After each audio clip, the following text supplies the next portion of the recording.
네,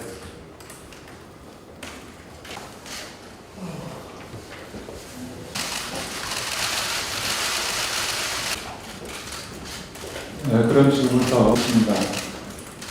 대회 저는 어제 5.18 민주화 운동 40주년을 맞아 광주에 다녀왔습니다.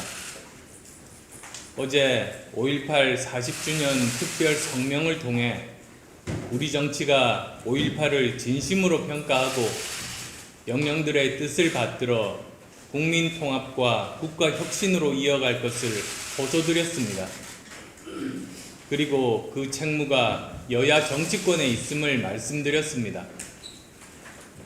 곧 시작될 21대 국회에서는 5.18 민주화 운동의 역사적 사실과 의미를 폄하하고 훼손하여 사회적 갈등과 정쟁을 야기하는 잘못된 역사 인식과 정치 행태를 완전히 청산해야 합니다.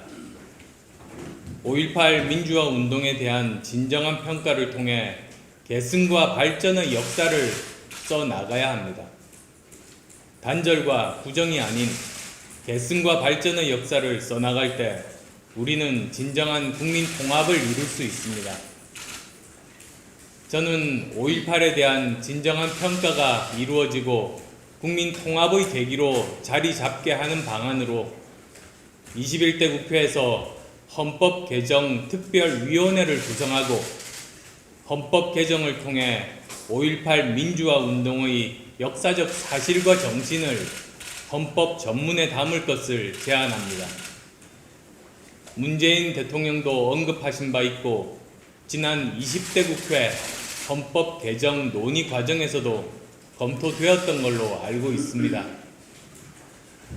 여야 정치권이 흔쾌히 합의하고 국민들께서 동의하여 5.18이 헌법 전문에 담긴다면 5.18을 둘러싼 불필요한 논쟁은 더 이상 일어나지 않을 것입니다.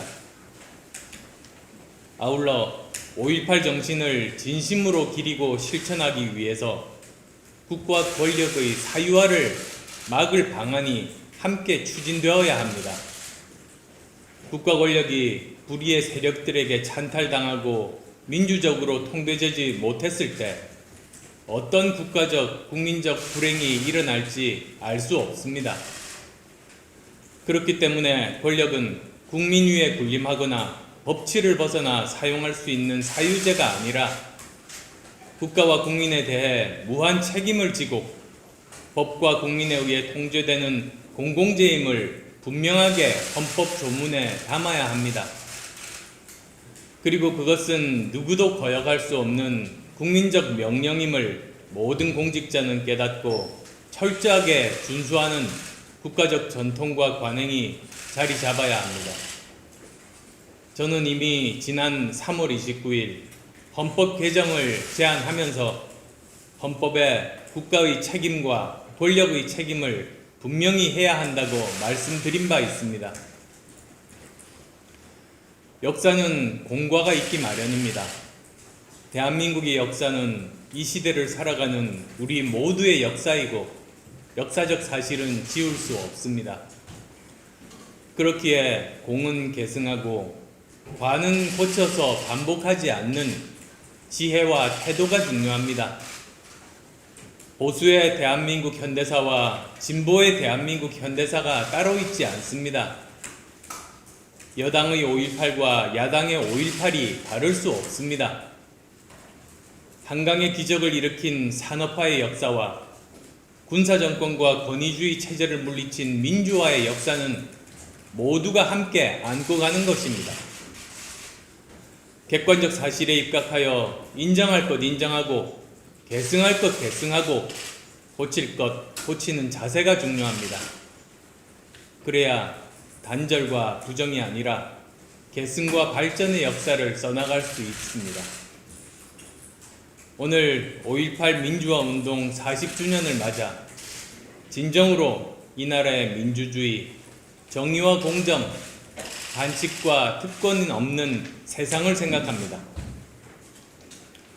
헌법 제1조의 모든 권력은 국민으로부터 나온다는 조항을 되새기면서 여야 정치권 모두는 그동안 국민으로부터 권력을 위임받은 역대 정권들이 그 권력을 진정으로 국민을 위해 사용하였는지에 대해 깊이 성찰해야 합니다.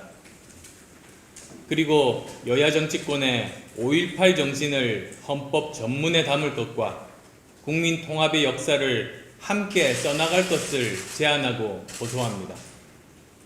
5.18 영령들의 넋을 진심으로 기리고 추모합니다. 고맙습니다.